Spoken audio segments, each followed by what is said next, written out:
Halo semuanya, bagaimana kabarnya hari ini? Bapak harap semua masih dalam keadaan yang sehat dan semangat untuk belajar ya. Baik, sebelum kita mulai pembelajaran kita hari ini, mari kita berdoa menurut agama dan kepercayaan masing-masing. Untuk yang beragama Kristiani, doa akan Bapak pimpin. Baik, mari kita bersatu dalam doa. Dalam nama Bapa, Putra, dan Kudus. Amin. Allah Bapa yang Maha Baik, kami bersyukur kepadamu karena pada hari ini kami dapat beraktivitas dalam keadaan yang baik. Kami mohon utuslah Roh Kudus-Mu agar selalu membimbing dan menyertai kami dalam pembelajaran hari ini dan seterusnya. Doa ini kami sampaikan kepadamu dengan perantaraan Kristus Tuhan kami. Amin. Dalam nama Bapa, Putra, dan Kudus. Amin. Baik, mari kita mulai pembelajaran hari ini. Sudah siap ya? Hari ini kita akan belajar mengenai pecahan. Seperti yang kita tahu, pecahan ada dalam beberapa bentuk. Ada dalam bentuk pecahan biasa, ada dalam bentuk pecahan campuran, ada dalam bentuk desimal, juga dalam bentuk persen. Hari ini kita akan belajar bagaimana cara menjumlahkan pecahan-pecahan dalam bentuk-bentuk ini. Pecahan biasa memiliki dua bagian. Ada bagian atas yang dinamakan pembilang, ada bagian yang di bawah yang dinamakan penyebut. Dalam pecahan biasa, jika penyebutnya sudah sama, maka boleh langsung kita jumlahkan. Contohnya seperti berikut. 1/3 ditambah 4/3. Di sini kita bisa lihat penyebutnya sudah sama-sama 3. Benar. Berarti bisa langsung kita jumlahkan. Kita jumlahkan pembilangnya. 1 ditambah 4 sama dengan 5. Berarti pembilangnya adalah 5. Lalu bagaimana dengan penyebutnya? Apakah kita jumlahkan juga? Tidak. Untuk penyebut, jika sudah sama, maka tinggal mengikuti saja. Karena sudah sama-sama 3, maka jawabannya juga harus kita tulis 3. Jadi jawabannya 5/3. Lalu bagaimana Pak jika penyebutnya berbeda? Apakah boleh langsung kita jumlahkan? Jawabannya tidak boleh. Tidak boleh. Ada langkah-langkah yang harus dilakukan sebelum menjumlahkan. Mari kita lihat. Di sini Bapak sudah punya dua pecahan dengan penyebut yang berbeda. Langkah pertama yang harus kita lakukan adalah menyamakan kedua penyebut ini. Bagaimana cara menyamakan penyebutnya? Caranya dengan mencari KPK dari penyebut-penyebut ini. Untuk kalian yang lupa bagaimana cara mencari KPK, kalian bisa lihat deskripsi dari video YouTube ini untuk mendapatkan link tambahan untuk mengetahui cara mencari KPK ya. Baik, kita lanjutkan. Kita cari KPK dari 4 dan 8. KPK dari 4 dan 8 adalah 8. Maka kita tulis 8 sebagai penyebutnya di sini. Sekarang penyebutnya sudah ya. Kita cari pembilangnya. Bagaimana cara menentukan pembilangnya? Kalian harus membagi penyebut yang tadi sudah didapatkan dengan penyebut yang sebelumnya. Di sini ada 8. 8 dibagi 4 sama dengan 2. Lalu kalian kalikan dengan pembilang sebelumnya. Dikalikan. Jadi kalau di bawah dibagi, di atas dikali. 2 kali 3, 6. Maka kalian bisa tuliskan di sini 6. Lakukan hal yang sama dengan penyebut yang lainnya. 8 dibagi 8, 1. 1 dikali 1 tetap 1. Maka di sini kita tulis 1. Jadi 3/4 berubah jadi 6/8, 1/8 berubah jadi 1/8. Langkah selanjutnya kita bisa jumlahkan langsung karena penyebutnya sudah sama. 6 ditambah 1, 7. Karena sudah sama kita tulis 8. Jadi 3/4 ditambah 1/8 sama dengan 7/8. per 8. Seperti itu ya. Selanjutnya pecahan campuran. Yang membedakan pecahan campuran dengan pecahan biasa, pecahan campuran memiliki bilangan bulat di sampingnya. Nah, untuk menjumlahkan pecahan campuran, kalian harus memahami dulu bagaimana cara mengubah pecahan campuran menjadi pecahan biasa dan pecahan biasa menjadi pecahan campuran. Berikut Bapak jelaskan bagaimana caranya. Baik, pertama Bapak akan jelaskan bagaimana cara merubah pecahan biasa menjadi pecahan campuran. Di sini kita sudah punya pecahan biasa ya. Syarat untuk mengubah pecahan biasa ke pecahan campuran adalah pembilangnya harus lebih besar dari penyebut. 23 lebih besar dari 7. Jadi bisa diubah ke pecahan campuran. Bagaimana cara mengubah pecahan campurannya? Pertama kalian lihat pembilangnya, coba kalian bagi dengan 7. Kira-kira 7 kali berapa yang mendekati 23? 7 kali 1 7, masih jauh ya. 7 kali 2 14, masih jauh. 7 kali 3 21, sudah dekat ya. Tapi kita coba cek lagi. 7 kali 4 28. Karena sudah melebihi, jadi kita pakai 7 kali 3. Nah, 3-nya kita tulis di sini. Jelas ya? Lalu kita tahu tadi 7 kali 3 sama dengan 21.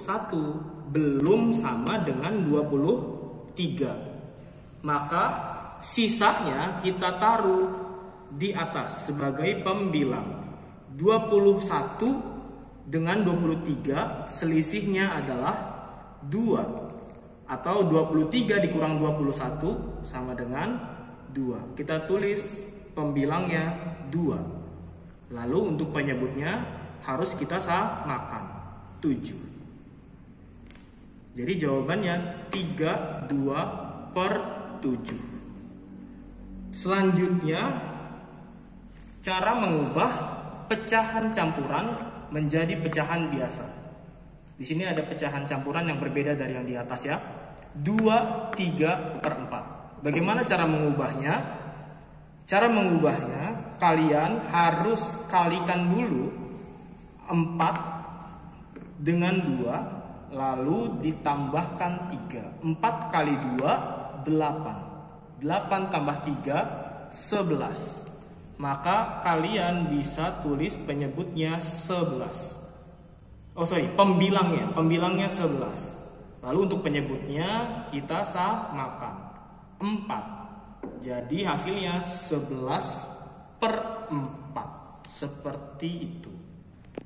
Tadi sudah Bapak jelaskan bagaimana cara mengubah pecahan campuran menjadi pecahan biasa dan sebaliknya. Sekarang mari kita coba menjumlahkan pecahan campuran dengan pecahan campuran. Langkah yang pertama adalah mengubah pecahan campuran menjadi pecahan biasa dulu. Kita mulai dari 25 per 3. 25 per 3 kita ubah jadi pecahan biasa.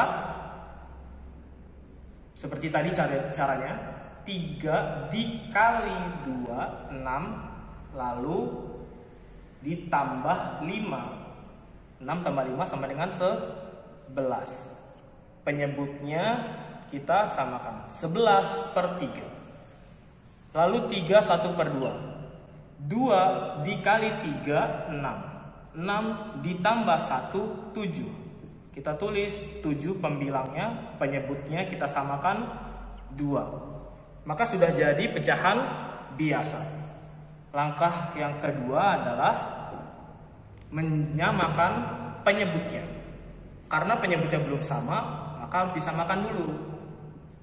Caranya masih sama seperti di awal Bapak jelaskan, adalah dengan mencari KPK. KPK dari 3 dan 2 adalah 6. Maka kita tulis di sini penyebutnya 6. Lalu untuk pembilangnya. Kalau ini caranya beda dengan yang tadi ya.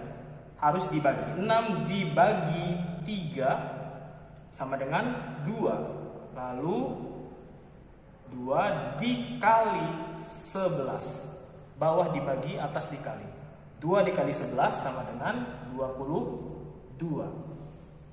Lalu untuk 7/2-nya ya. 6 dibagi 2, 3. 3 dikali 7, 21. Maka kita sudah dapatkan pecahan dengan penyebut yang sama. Sudah boleh ditambahkan, Pak? Boleh, sudah bisa ditambahkan. 22 ditambah 21 sama dengan 43/6. Apakah sudah selesai? Belum, masih ada satu langkah lagi. Karena kita tadi mengawalinya dengan pecahan campuran, maka kita akhiri juga dengan pecahan campuran. 43 kita ubah jadi pecahan campuran. Bagaimana caranya, masih ingat? Pertama, kita cari dulu 6 dikali berapa yang mendekati 43. Yang paling mendekati adalah 6 kali 7. Maka kita tulis di sini 7. Tapi karena masih ada sisa 6 kali 7 42, sedangkan di sini 43 kan? Karena masih ada sisa, maka kita tulis sebagai pembilangnya 43 dengan 42, sisanya hanya 1. 43 dikurangi 42 adalah 1. Maka kita tulis pembilangnya 1. Lalu untuk penyebutnya harus sama. Maka kita dapatkan jawaban 71/6. Seperti itu. Bagaimana? Jelas? Selanjutnya bilangan desimal. Bapak yakin kalian sudah familiar dengan bilangan ini ya. Untuk menjumlahkan bilangan desimal, kalian harus menyamakan posisi komanya terlebih dahulu.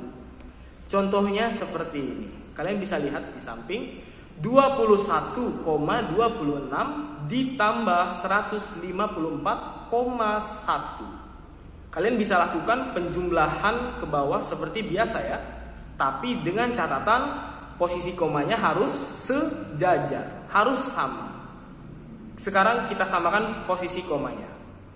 Nah, kalau sudah sama seperti ini, kita bisa langsung jumlahkan.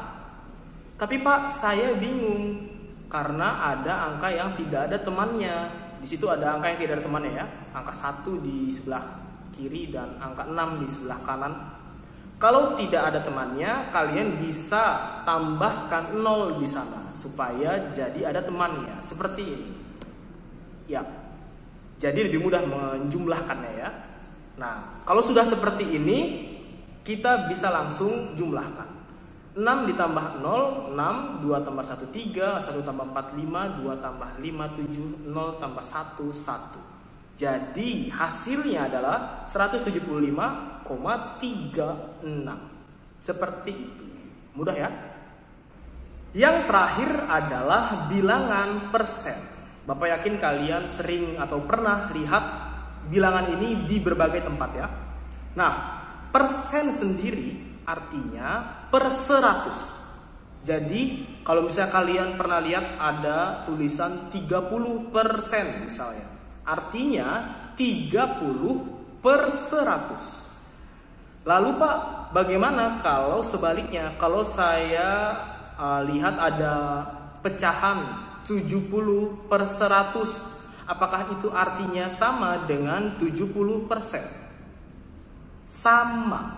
Jadi setiap per 100 artinya sama dengan persen. Setiap persen artinya sama dengan per 100.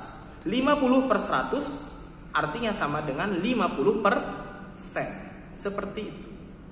Lalu bagaimana cara menjumlahkannya Pak? Cara menjumlahkannya sebenarnya cukup mudah ya, relatif lebih mudah. Contohnya seperti berikut. Misalnya 50% ditambah 30%. Karena sudah sama-sama persen, jadi bisa langsung kita jumlahkan. 50% ditambah 30% sama dengan 80%. Jangan lupa simbol persennya harus ikut ya. Bagaimana? Mudah? Sekian pembahasan untuk hari ini. Terima kasih sudah menyimak dengan baik. Jika kalian mengalami kesulitan, jangan ragu untuk kontak Pak Heri untuk kelas 5B atau Bu Gebi untuk kelas 5A. Sampai ketemu di kesempatan selanjutnya.